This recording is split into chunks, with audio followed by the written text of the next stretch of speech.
Okay, we've got to talk about the Buga sphere. So get in here. This is Jack with Cosmic Road. I talk about UFOs and the paranormal. Please hit like and subscribe and let me know what you think in the comments below. Did a Hindu chant cause the Buga sphere to respond? Yeah, a Hindu chant caused the Buga sphere to respond. All right, so let's go through it. The scientist, the researchers studying the Buga sphere, did some baseline tests, and as you can see, they were getting 0 here on their various instruments, and they were using multiple instruments and all getting 0 on there. Nothing was popping up on their instruments. And they did some other tests. They produced some tones for the Buga sphere, and it responds in a mild way. No doubt. I think the test is satisfactory.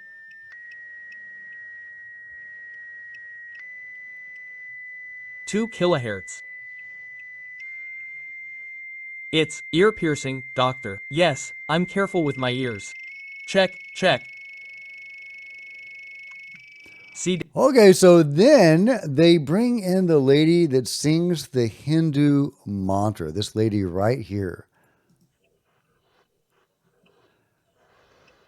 In the AI dubbing version of it, it's really hard to hear her chant.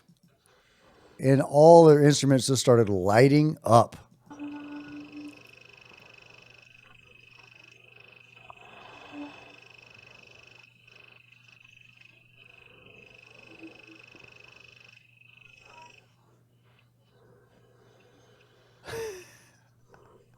I love the expression on his face. He's just like, yep, this is real. This is happening. Oh, love it. Hindu chant. We never really get to hear her do it, at least in this AI dub version of the chant. You get to see her do the conch shell. She blows a sound through the conch shell and gets a very mild response. But she gets a very active response when she's doing the Hindu chant.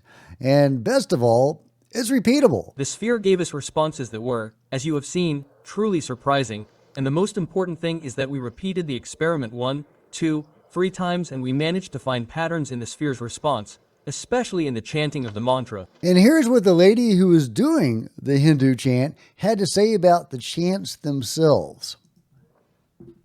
So, when I learned about the sphere, I thought it must be like the Bimanas. And from all the studies that had been done and that I saw on television, I thought this must work like the Bimanas. So I had this urgent need to tell it mantras to see if it was like this ancient technology that is in the books of the Mahabharata.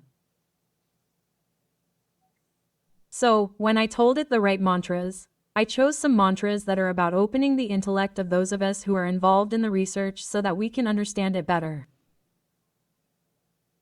So, when I do find an answer, at least for me, there is no doubt that the sphere can make an artifact like the ancient Bimanas from 5,000 years ago. What are Bimanas? The Bimanas are these levitating ships that are found in the Vedas, in the Mahabharata, and in the Puranas, where they talk about how in the past there were battles where nuclear bombs were threatened. Approximately 5,500 years ago, these types of spheres appeared in the skies that were like watchmen. They were actually watching over situations, as if they were a type of angel. So, when I saw that something very similar to this book that I have a diploma from was happening in the world, I said, these are the same spheres, and it says here that they have to be lit like the Pimanas. So, it was more than an act of recognition, and that I had the opportunity through science, through this friend, a physicist and mathematician, with whom we did sound tests. I took the opportunity to say the mantras, and we did get an answer that for me is irrefutable. I mean, I even felt the answer in my heart. I felt very connected to it. When my heart raced, she raced, or when she raced, my heart raced too. I mean, it was like a very strong connection, honestly. So some sort of consciousness connection she was feeling, or emotional connection with the sphere itself. She goes on and she has a lot more to say, and I highly encourage you to go watch the full video on Jaime Mason's channel. And of course, this is the AI dubbed version of it because it's not originally in English. But super fascinating that this Hindu chant was able to produce that response from the Buga sphere. Now, I have reached out to Jaime Maussan to find out if they have any further tests they're going to do, regarding this issue. For example, do Christian prayers produce the same sort of response? Do Buddhist chants produce the same sort of response?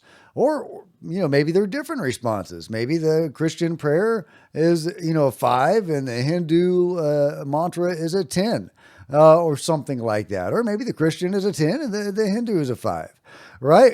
We just don't know. I also asked Jaime if they were going to do, the test involving meditation and other consciousness related tests, as well as perhaps even music, if it's the sound that is doing this for the Buga sphere. What does classical music produce in the Buga sphere? What about rock and roll, right? Maybe it likes rock. Maybe the Buga likes to boogie. We just don't know. But it's so fascinating. At this moment in time, I have not received a reply from Jaime whether they're going to do that or not. So I will definitely update you and let you know if I hear back from him. But from my own personal experience, I had a Kundalini awakening a few years back, like a textbook Kundalini awakening. A lot of people use Kundalini awakening in a broader sense to include any enlightenment modality. And they're all valid, but Hindu Kundalini awakening is something very specific involving the spine and pulses going up the spine, and there's seizures, and it's a whole thing. And seizures sound scary, and it is scary if you don't know what's happening. I've heard of people, in fact, I have a friend of a friend that actually went to the ER because she started having a Kundalini awakening and didn't know what it was. Fortunately, I had the benefit of being able to know what was happening to me when it was happening. And, I didn't achieve this, by the way. This was not like, I wasn't like meditating and, I had this perfect moment of meditation when this happened. This was a gift from somebody, a higher self, spirit guides. Somebody gifted me that wonderful, amazing experience. And it was wonderful and amazing. And I've talked about that at length in other videos. But so I know the reality of at least part of the Hindu religion.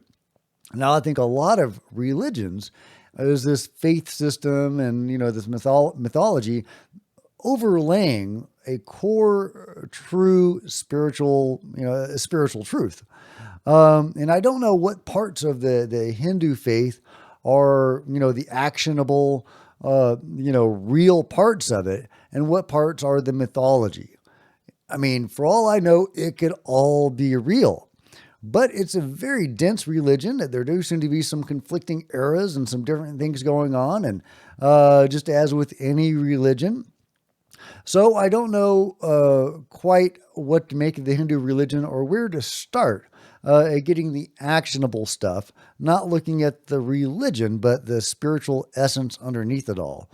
I would love your thoughts on that, on how to approach that. But there you go, a response from the Buga sphere because of a Hindu mantra.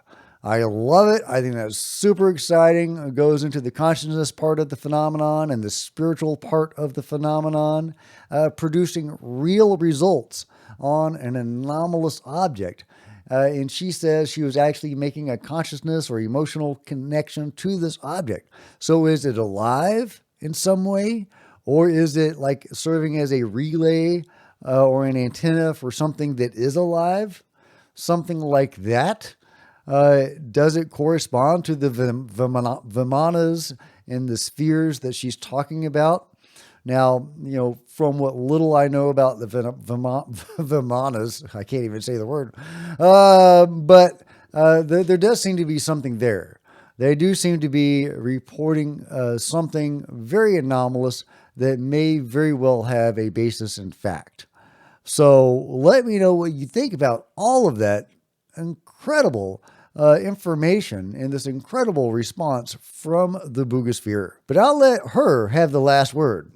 I believe that the sphere has the message that consciousness and science must be united now, because we are very far from spirituality. People in society are very respectful of everything. They are no longer afraid of or respectful of anything. That is why everyone does what they want. We have to lower our egos a bit. I believe that this is the message that the sphere has and that it has already answered me. In other words, that is the message for me. Okay, well, let me know what you guys think about it all in the comments below. Like and subscribe. Hit the bell to be notified of future videos. If you want to support the channel in a bigger way, consider grabbing a coffee mug or a t-shirt in the merch store below, or by becoming a channel member. Channel members are rock stars, and I really do appreciate your support. Thank you. Meanwhile, there's plenty of other videos on the channel, and I'll see you next time. This is Jack with Cosmic Road, signing out.